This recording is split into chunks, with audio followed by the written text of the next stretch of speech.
The notification sound still haunts me. That sharp final ping at 3:47 a.m. when Instagram sent me the message that would change everything. Your account has been permanently suspended for violating community guidelines. 24 million followers. Gone. 7 years of content. Vanished. My entire digital identity. Erased. I stared at my phone in the darkness of my cramped studio apartment, the same apartment I'd been living in for 3 years, despite generating millions in revenue for other people. The irony wasn't lost on me. Here I was, supposedly one of the most embarrassing creators on the platform according to the email I'd received from Apex Talent Management just hours before the deletion. And yet I couldn't even afford a decent place to live. Before we jump back in, tell us where you're tuning in from, and if this story touches you, make sure you're subscribed, because tomorrow, I've saved something extra special for you. My name is Riley Chen, and until yesterday, most people in the influencer world knew me as that weird girl who made educational content about financial literacy. You know, the one who explained compound interest using Pokemon cards and taught budgeting through viral dances. Cringe content, they called it. Embarrassing. Not brand safe. But here's what they didn't know, what nobody knew, was that I wasn't just some amateur creator stumbling through TikTok trends. The whole mess started 6 months earlier, when Apex Talent Management, the biggest influencer agency on the West Coast, signed me as a client. I should have been thrilled. Apex represented everyone who mattered. Madison Clark, the lifestyle guru with 40 million followers. Phoenix Rivera, the gaming streamer who just signed a Netflix deal. Derek Stone, the fitness influencer whose protein powder line had made him 8 figures. These were the elite, the untouchables, the creators who commanded 6-figure sponsored post rates. My signing meeting was at their Beverly Hills office, a glass monument to social media success. The walls were covered with framed screenshots of viral posts and magazine covers featuring their top talent. I sat in the waiting area for 45 minutes, wearing my best attempt at influencer chic, which was basically just a blazer over my usual thrift store finds. When Sophia Whitmore, VP of Creator Development, finally called me in, her smile was the kind that real estate agents use when showing you a house you can't afford. She was everything I wasn't. Perfectly curated, from her balayage highlights to her designer heels that probably cost more than my monthly rent. "Riley, darling," she said, settling behind her minimalist desk. "We're so excited to have you join the Apex family. Your numbers are interesting. Very niche, but there's potential there." Interesting. That's what people called content when they couldn't understand why it worked. My financial literacy videos had been quietly building an audience for 3 years. Nothing flashy, nothing dramatically produced. Just me, usually in my kitchen, explaining complex economic concepts using everyday objects. My series on cryptocurrency using different types of bread had gotten 12 million views. My explanation of the housing market crisis using a Monopoly board had been shared by economists at Harvard. But interesting wasn't enough for Sophia. She had plans for me. A complete rebrand that would make me more marketable. Gone would be the educational content that had built my following. Instead, I'd be doing lifestyle content, fashion hauls, maybe some wellness promotion. You know, she said, more aspirational content that brands actually want to sponsor. I tried to explain that my audience came to me for financial education, that I'd built trust by being authentic about money struggles, by showing my actual apartment instead of some rented mansion. But Sophia's expression made it clear that my opinion on my own brand wasn't particularly welcome. "Trust me, honey," she said. "I've been doing this for 8 years. I know what works. Your educational stuff is fine for building an audience, but if you want to make real money, you need to evolve. Look at Madison Clark. She started doing book reviews, for crying out loud. Now she's selling lifestyle courses for $2,000 each. Madison Clark. Apex's golden child. I'd studied her trajectory. Watched how she'd transformed from a small bookish creator into a lifestyle empire. Her morning routine videos got millions of views. Her Amazon storefront generated 7 figures quarterly. Her online courses sold out within hours of launching. She was everything Sophia wanted me to become. The problem was, I'd already become something else entirely, something none of them knew about. Over the next 4 months, I watched as Apex systematically dismantled everything I'd built. They pushed me toward haul videos that felt completely disconnected from my brand. They booked me for sponsored content with cryptocurrency platforms I'd actually warned my audience against in previous videos. When I tried to maintain some educational elements, they called it off-brand and confusing to potential sponsors. The breaking point came when they wanted me to promote a payday loan app, the same type of predatory lending I'd spent years teaching people to avoid. When I refused, citing the obvious conflict with my brand values, Sophia's professional facade finally cracked. "Listen," she said during our last video call, "you're not Madison Clark. You're not Phoenix Rivera. You're a small creator with weird content who got lucky with the algorithm. We're trying to help you become something bigger, but you need to start acting like you want success. Small creator, weird content, got lucky." Each phrase hit like a calculated insult, designed to make me grateful for their guidance, desperate for their approval. The classic manipulation tactic of tearing someone down before offering to build them back up in your image. That night, I got the email that would end everything.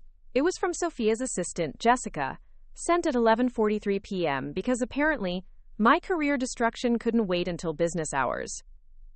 "Hi Riley, after further review, Apex Talent Management has decided to terminate our representation agreement effective immediately.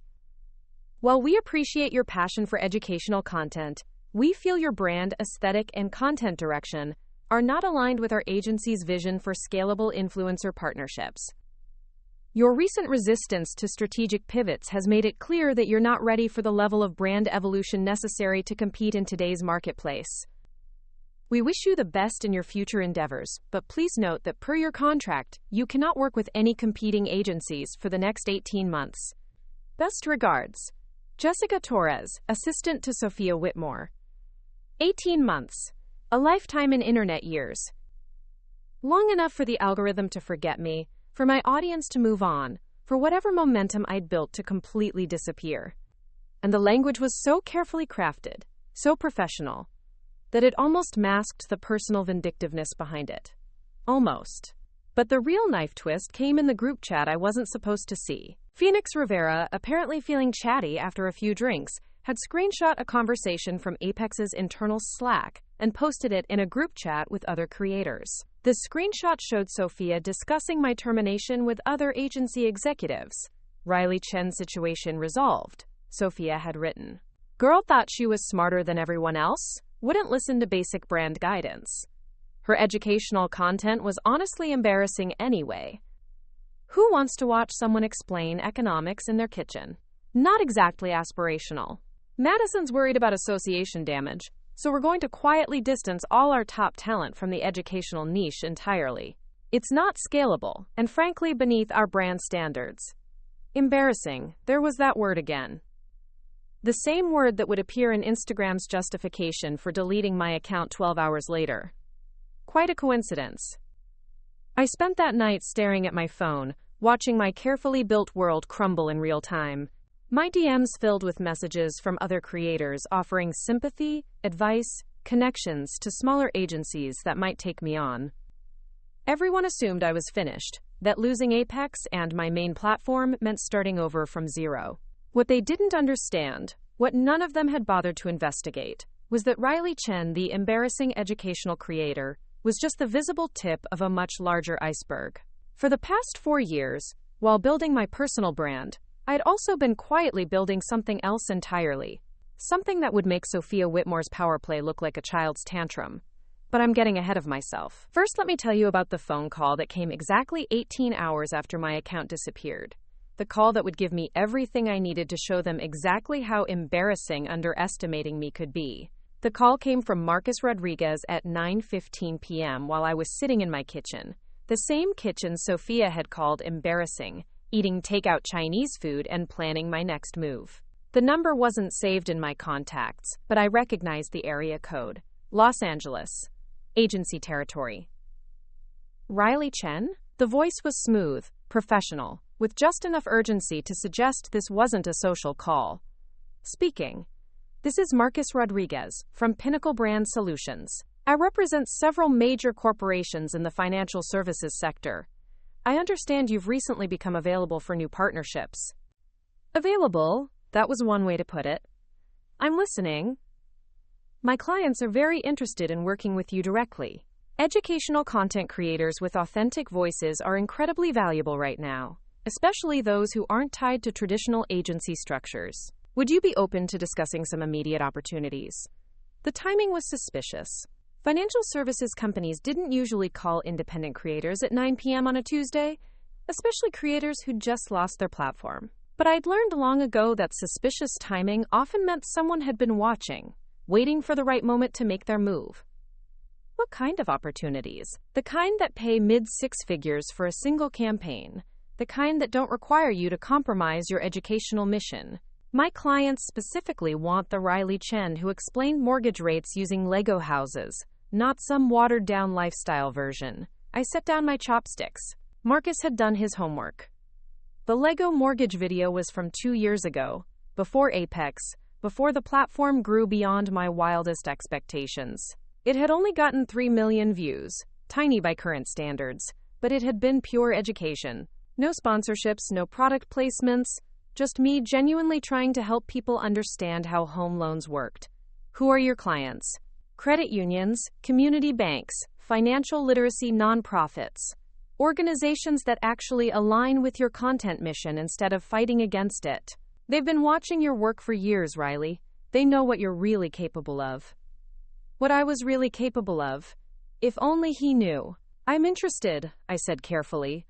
But I should mention that I'm currently platform free. No Instagram, TikTok is reviewing my account, YouTube is my only remaining presence. Actually, Marcus said, and I could hear the smile in his voice. That's not entirely accurate, is it? My blood chilled. Excuse me? Riley, I think we should meet in person. There are some things we need to discuss about your various digital properties. Things that might be mutually beneficial to address directly. He knew. Somehow Marcus Rodriguez knew about the network I'd spent 4 years building in complete secrecy. The network that Apex had never discovered, that Sophia had never even suspected existed. That represented the real foundation of everything I'd accomplished. We arranged to meet the next morning at a coffee shop in Santa Monica, neutral territory away from the agency district. I spent the rest of the night reviewing my security protocols, making sure every connection was properly masked, every trail adequately obscured. If Marcus knew something, I needed to understand exactly how much and what he planned to do with the information. The coffee shop was busy enough to provide cover, but quiet enough for sensitive conversation. Marcus turned out to be younger than his voice suggested, maybe 35, with the kind of understated style that suggested real money rather than social media money. His handshake was firm, his smile genuine, and his first words were exactly what I'd been dreading. So how long have you been running the entire educational finance creator ecosystem? I kept my expression neutral, a skill I'd perfected during months of dealing with Sophia's condescension. I'm not sure what you mean. Marcus pulled out his phone and opened what looked like a comprehensive spreadsheet. Finance Guru _official. 8. 2 million followers. Money Smart Tips. 12. 6 million. Budget Babe _reality. 6. 8 million. Investment Insights _daily. 9. 1 million. Should I continue? Because I have documentation for all 37 accounts. 37! He'd found all of them. Every single educational finance creator account I'd been operating simultaneously for the past 4 years. Each one with its own personality, its own content style, its own carefully cultivated audience. Together, they represented over 300 million followers across all platforms, the largest educational content network in the financial space. That's an interesting theory, I said calmly, though my heart was hammering. Riley. Marcus leaned forward. I'm not here to expose you. I'm here to offer you the biggest opportunity of your career. My clients don't care that you've been operating multiple personas. They care that you single-handedly created and control the most influential financial education network in digital media history. He was right, of course. What had started as a simple strategy to test different content approaches had evolved into something unprecedented. I'd realized early on that audiences responded differently to different personalities, that some people preferred the serious analytical approach of investment insights _daily, while others connected with the playful, relatable style of budget babe _reality. So I'd created distinct identities for each approach, each with their own backstory, their own voice, their own carefully maintained social media presence. I used voice modulation software for videos where I appeared on camera, wore different wigs and makeup styles, even developed different mannerisms and speech patterns for each character. The logistics were complex but manageable. I'd rent different locations for filming, use various props and backgrounds to maintain visual consistency for each persona. My small apartment was actually a sophisticated content production facility, with different corners set up as different sets. The kitchen that Sophia had mocked was actually just one of 7 distinct filming locations I'd created. The revenue streams were equally sophisticated. Each persona had their own sponsorship rates, their own brand partnerships, their own course offerings, and affiliate programs. I'd structured it through multiple LLCs to keep everything legally separate and tax efficient. The income was staggering, far beyond anything a single creator could generate, but it was also completely invisible to anyone looking at just the Riley Chen account. That's why I'd been able to stay in my cramped apartment, despite generating millions annually. The apartment wasn't cramped by necessity, it was strategic by design. It maintained the authentic, relatable image that made my content credible, while hiding the true scope of my operations. "How did you figure it out?"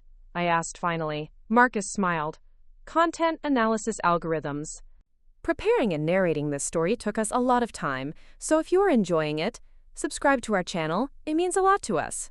Now back to the story. My clients wanted to understand why certain educational finance creators seem to have such similar audience engagement patterns. The posting schedules, the response styles, even the way different accounts would cross-reference each other's content, it all pointed to coordinated management. And what exactly are your clients proposing? Direct partnership with your entire network, not just Riley Chen, but all 37 personas. Exclusive educational content deals worth 8 figures annually. Complete creative control, no agency interference, no brand compromises. 8 figures. More money than I could have imagined when I started making videos in my kitchen. But Marcus wasn't finished. "There's just one catch," he said. "They want you to publicly reveal the network. They want the world to know that one person built and operated the most successful educational content empire in social media history." Going public meant giving up the anonymity that had protected me, but it also meant something else. It meant showing Sophia Whitmore and everyone at Apex exactly how badly they'd miscalculated. They thought they were dropping a small, embarrassing creator who got lucky with the algorithm. They had no idea they'd just declared war on someone who controlled nearly half of all financial education content on social media. When would this announcement happen? We were thinking next Monday. Big press release, coordinated reveals across all platforms simultaneously. Your 37 personas all posting videos explaining the connection, followed by major media interviews to discuss the strategy and business model. Monday. 5 days after Apex had terminated me for being too embarrassing for their brand standards. 5 days after Sophia had convinced Instagram to delete my account to protect their other clients from association damage. "I'm interested," I said. "But I have some conditions." "Name them." "First, I want Pinnacle to handle all media requests. I don't want anyone going around us to get the story.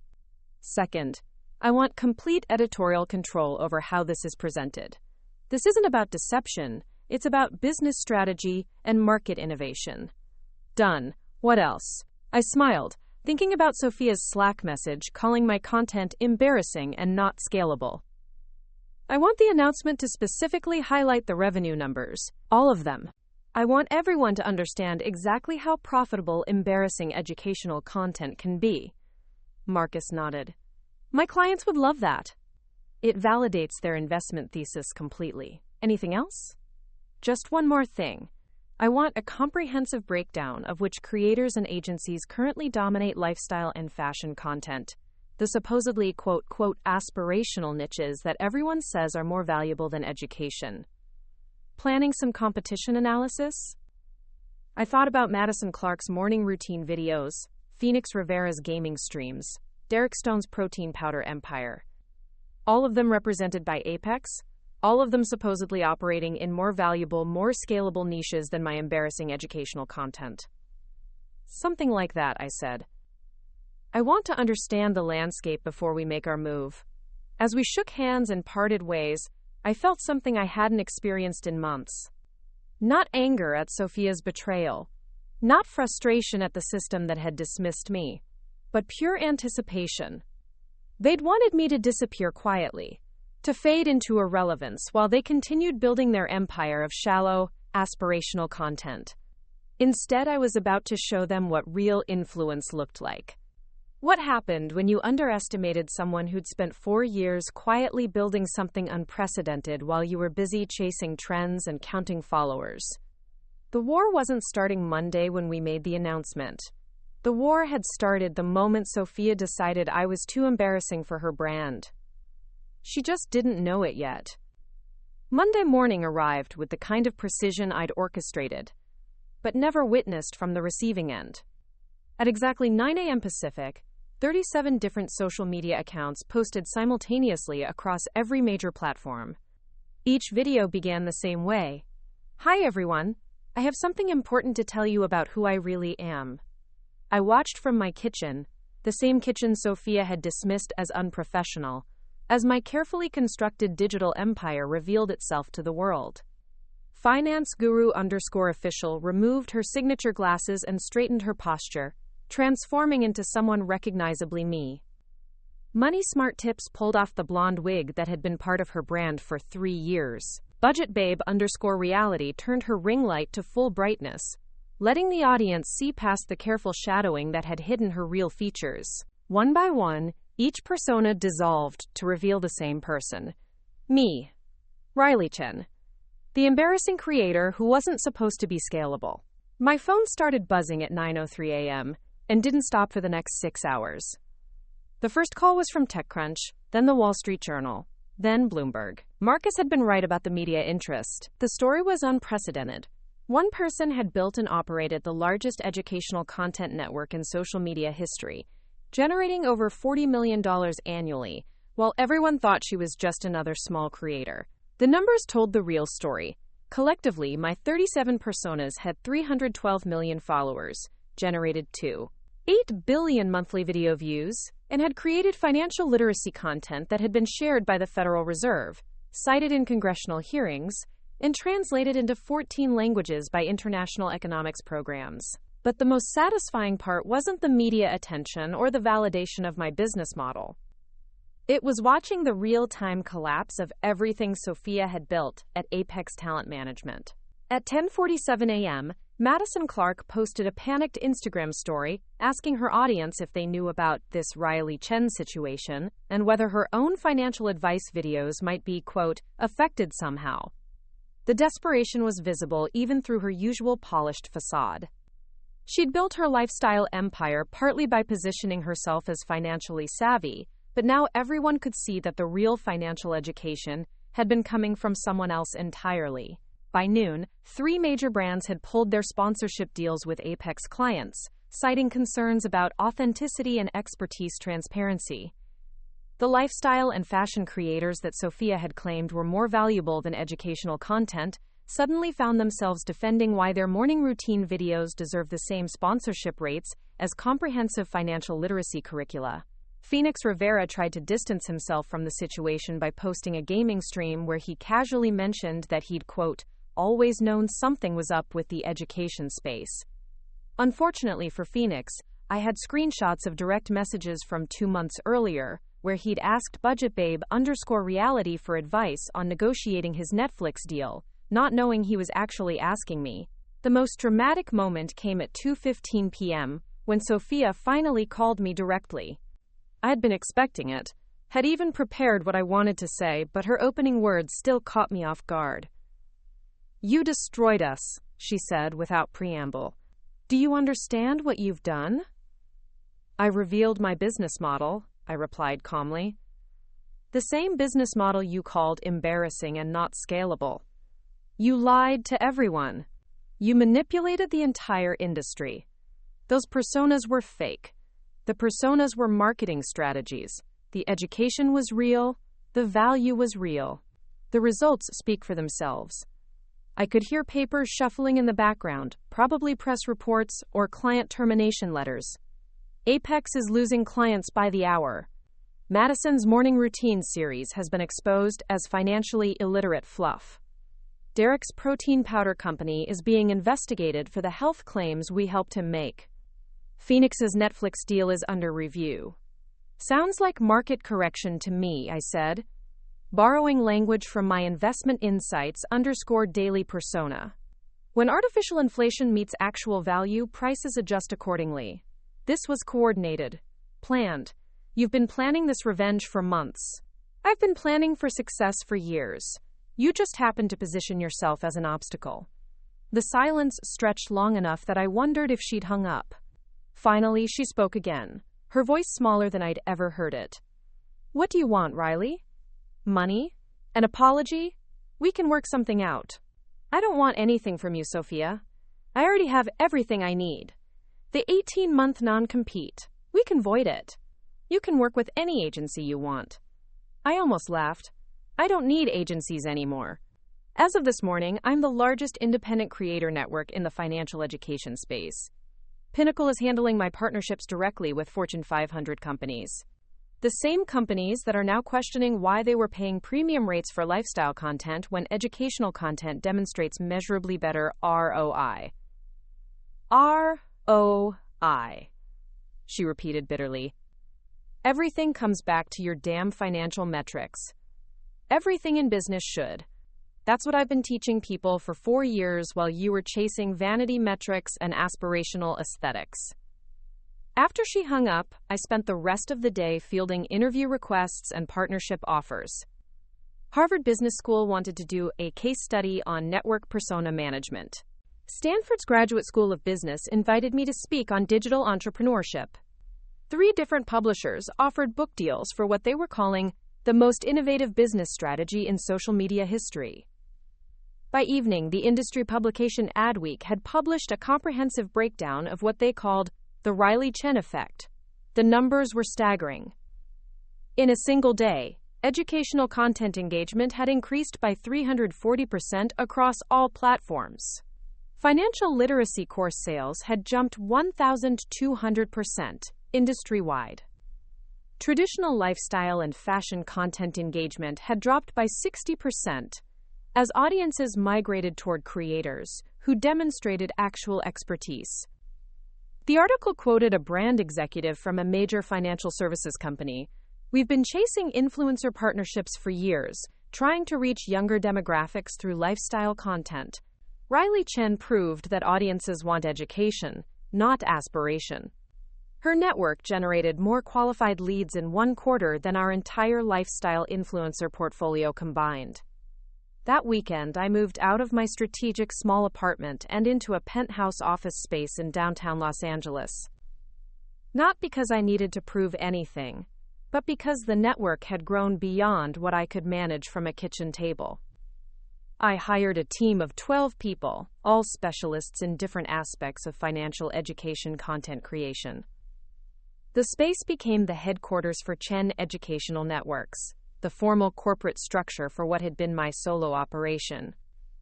We maintained all 37 personas, but now each had dedicated support staff, research teams, and production resources. The quality jumped dramatically while the authenticity remained intact. 3 months later, Apex Talent Management filed for bankruptcy.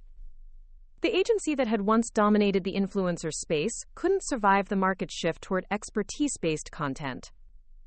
Their lifestyle creators found themselves competing against educators who could demonstrate real value, and the comparison wasn't flattering.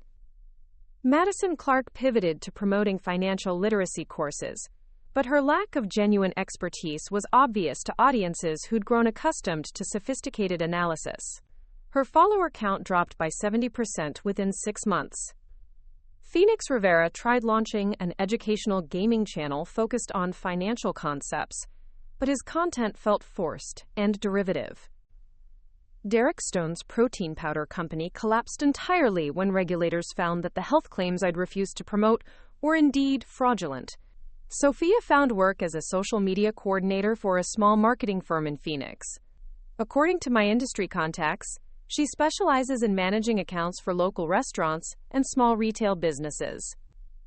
The work is honest and probably more fulfilling than managing ego-driven creators, but it's a far cry from the Beverly Hills empire she'd built and lost. As for me, I kept Marcus's business card on my desk as a reminder of how quickly everything could change when people finally saw the full picture. Chen Educational Networks became the leading content partner for financial institutions nationwide. Our educational materials were integrated into high school curricula across 12 states. The Federal Reserve contracted us to create inflation explainer videos that were viewed by 40 million Americans. My office wall displays 37 framed screenshots, one from each persona's reveal video. Below them, a simple plaque reads, "Authenticity scales. Expertise endures. Education empowers." Sometimes former Apex clients reach out, looking for partnerships or advice on transitioning to educational content. I usually refer them to competitors. Not out of spite, but because building genuine expertise takes years of dedication, and most of them are still looking for shortcuts. The influencer industry adapted, as industries do. Educational content became premium content. Expertise commanded higher rates than lifestyle aspiration. Audiences rewarded creators who taught them valuable skills over those who simply showed them expensive products. And in the end, that transformation was worth more than any individual revenge. I hadn't just proven that educational content was scalable. I'd permanently shifted the entire industry toward substance over style, knowledge over aesthetics, teaching over preaching. The embarrassing creator had embarrassed everyone except herself. 2 years later, I received an invitation that brought everything full circle. The National Association of Financial Educators was hosting their annual conference in Los Angeles, and they wanted me as the keynote speaker. The topic: Digital Innovation in Financial Literacy, How One Creator Changed an Entire Industry. Walking into the convention center, I passed booths from dozens of educational content creators who'd emerged in the wake of what journalists still called the Riley Chen revelation. The financial education space had exploded from a niche corner of social media into a billion-dollar industry. College students were majoring in financial communication. High schools were hiring content creators as curriculum consultants.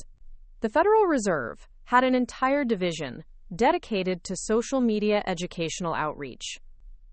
During my speech, I shared the stage with Dr. Patricia Williams, the former Treasury Secretary, who'd become an advocate for digital financial literacy. She introduced me as the creator who proved that teaching could be more profitable than selling, that education could be more influential than entertainment. The audience gave me a standing ovation, but what struck me most was seeing familiar faces in the crowd. Former lifestyle creators who'd successfully transitioned to educational content, agency executives who'd rebuilt their businesses around expertise rather than aesthetics. Even some of my old network personas who'd grown into independent creators with their own teams and specialties. After the conference, I drove past the old Apex building, now a mixed-use development with affordable housing and community college classrooms. The irony wasn't lost on me. The space that once housed an agency built on superficial influence had become a place where people actually learned valuable skills.